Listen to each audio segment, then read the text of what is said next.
आज का मेरा जो वीडियो है ये 30 और 30 प्लस की जो कैटेगरीज में जो लोग आते हैं उनके लिए है। यंग जनरेशन के लिए वीडियो बिल्कुल नहीं है, तो वो चाहे तो इस वीडियो को स्किप कर सकते हैं। मैं नहीं चाहती उन्हें किसी वजह से मेरी इस वीडियो को झेलना पड़े, क्योंकि मुझे ऐसा लगता है कि जो इसमें मैं चीजें बताऊंगी वो उनकी समझ से बाहर होंगी। तो इससे पहले कि आप आधे में इस वीडियो को स्किप करें, आप अभी स्किप कर सकते हैं। त्रिया चरित्र मतलब क्या होता है? त्रिया चरित्र का, त्रिया का मतलब होता है स्त्री, चरित्र का मतलब होता है कैरेक्टर। तो इस पूरे शब्द का मतलब हुआ स्त्री का चरित्र, और वो भी आश्चर्यचकित करने वाला चरित्र। हमारे पुराने ग्रंथों में भी ये बात कही गई है कि एक औरत एक तरफ तो अपने पति की जान तक ले सकती है और दूसरी तरफ वही औरत खुद को आग में कूद के सती होने का दम भी रखती है। तो है ना आश्चर्यचकित करने वाला चरित्र।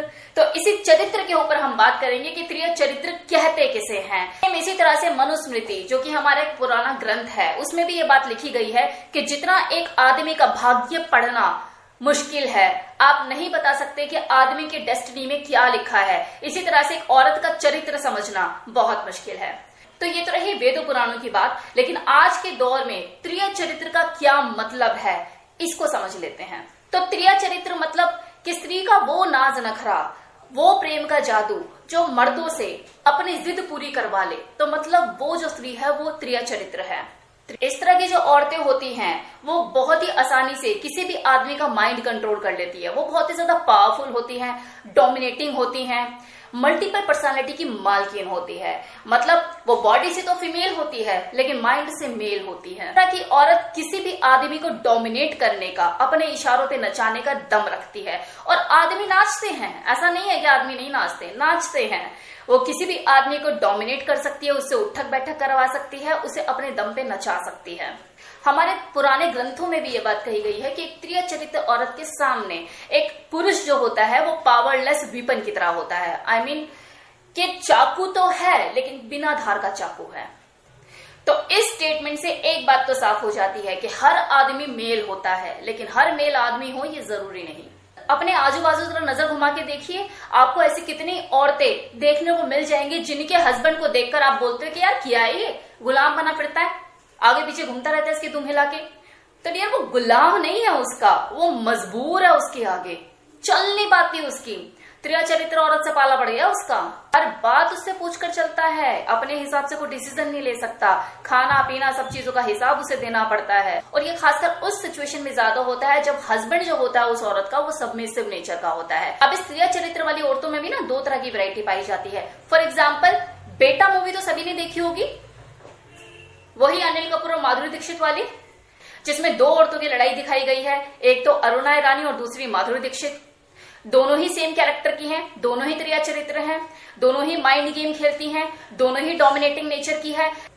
लेकिन एक औरत जो त्रिया चरित्र रखती है लेकिन नेगेटिव वे में उस चीज को यूज करती है अपने स्किल को, दैट इज अरुणा ईरानी, जो अपने पति को कुत्ता बनाकर रखती है, पिंजरे में रखती है। लेकिन वही माधुरी दीक्षित अपने स्किल का यूज पॉजिटिव वे में करती है। वो कुत्ते ऐसा हस्बैंड उसको मिल गया होता है अनिल कपूर, और वो उसे शेर बनाने की कोशिश करती है, उसे उसके घर में इज्जत दिलाने का प्रयास करती है, उसके हक के लिए लड़ती है। तो चीज एक ही है दोनों औरतों में, त्रिया चरित्रवान है, लेकिन उन्होंने अपनी इस क्वालिटी का जो यूज है वो अलग अलग तरीके से किया। अब अपने हिसाब से अगर मैं स्त्रिया चरित्रवान को एक्सप्लेन करूं इस तरह की औरतों को, तो इस तरह की जो फीमेल होती हैं वो कंपैरिजन ऑफ अदर फीमेल थोड़ी सी अलग होती हैं। इन्हें समझना थोड़ा नहीं कुछ ज्यादा ही मुश्किल होता है, क्योंकि ये बॉडी से तो फीमेल होती है लेकिन माइंड से मेल होती हैं। अलग तरह का अट्रैक्शन होता है उनके अंदर, उनका जो बॉडी लैंग्वेज, उनका जो एक्सप्रेशंस होते हैं वो कुछ अलग तरह के होते हैं, नॉर्मल फीमेल जैसे नहीं होते। ऐसी औरतों के आगे औरत तो क्या एक आदमी भी झेपता है। इस तरह की जो फीमेल होती हैं इनका ऑरा ही अलग होता है, उनमें अलग तरह का अट्रैक्शन होता है। दूसरों की अटेंशन खींचने के लिए उन्हें कुछ करना नहीं पड़ता, वो जिस भीड़ में चली जाए वहां की जो भीड़ है ऑटोमेटिकली उसकी तरफ अट्रैक्ट हो जाती हैं। और लोगों को लगता है कि वो उसने ऐसा कुछ किया है या उसने किसी को इन्विटेशन दिया है। नथिंग, ऐसा कुछ नहीं होता। उनका ऑरा ऐसा होता है कि वो बाकी के लोगों पे भारी पड़ जाती हैं। अब उसमें उस भीड़ में अगर जो 50 लोग हैं, अगर वो आदमी है तो वो उसकी तरफ अपने आप ही अट्रैक्ट हो जाएंगे, लेकिन वहीं जो भीड़ में जो औरतें हैं वो वहां से छटकना शुरू हो जाएंगी। ऐसे आप ऐसे समझिए, खूबसूरत औरत दिल जीतती है, लेकिन खूबसूरत होने के साथ साथ अगर कोई औरत दिमाग भी रखती है तो वो दुनिया जीतती है। और ऐसी ही औरत को त्रिया चरित्रवान कहते हैं। For example, Sushmita Sen, Priyanka Chopra. अब आप बोलेंगे ऐश्वर्या राय का नाम क्यों नहीं लिया? Aishwarya Rai, she is most beautiful lady, but she is feminine.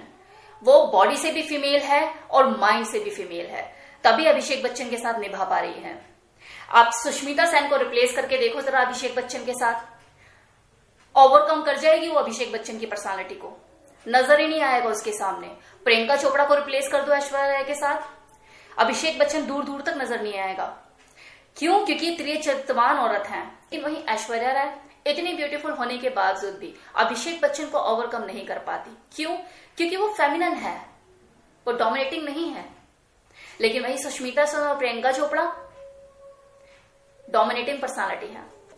अब है कि अगर किसी औरत को उस ऊपर वाले ने इस तरह की क्वालिटी से नवाजा है, तो वो अपने इस स्किल का नेगेटिव डायरेक्शन में भी यूज कर सकती है, पॉजिटिव डायरेक्शन में भी यूज कर सकती है, ये उसके ऊपर है। मुझे पर्सनली ऐसा लगता है कि जो त्रिया चरित्र वाली जो क्वालिटी है ना, वो थोड़ी बहुत हर औरत में होनी चाहिए, ज्यादा नहीं लेकिन थोड़ी बहुत तो होनी चाहिए। क्योंकि देखो वक्त का कुछ नहीं पता।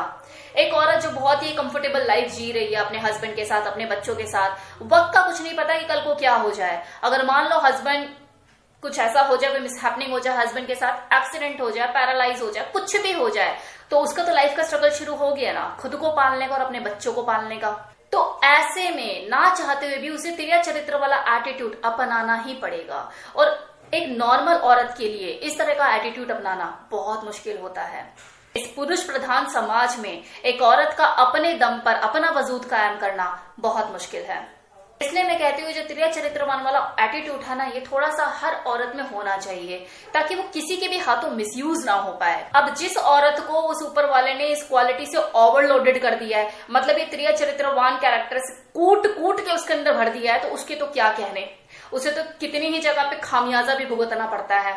मतलब उसके दुश्मनों की लिस्ट कुछ ज्यादा ही लंबी होती है। ये थी मेरी तरफ से फुल इन्फॉर्मेशन कि त्रिया चरित्र औरत किसे कहते हैं। अब हाँ, हस्बैंड लोगों से दरखास्त है कि वो अपनी वाइफ के अंदर ना त्रिया चरित्रवान मत ढूंढने लग जाना, और अगर ढूंढना ही है तो माधुरी दीक्षित को ढूंढना, अरुणा ईरानी को ढूंढने मत लग जाना कि यार इसने ना पिछले बर्थडे पे ना इसने मुझसे ना सोने के कड़े मांगे थे। अरे यार बड़ा माइंड गेम खेलती है। इसे सारी चीजें ना तभी याद आती है जब हम कुछ कर रहे होते हैं। ओके, तो इसने इस बार भी मुझे बेवकूफ बनाया, अब मैं इसके ऊपर नजर रखूंगा।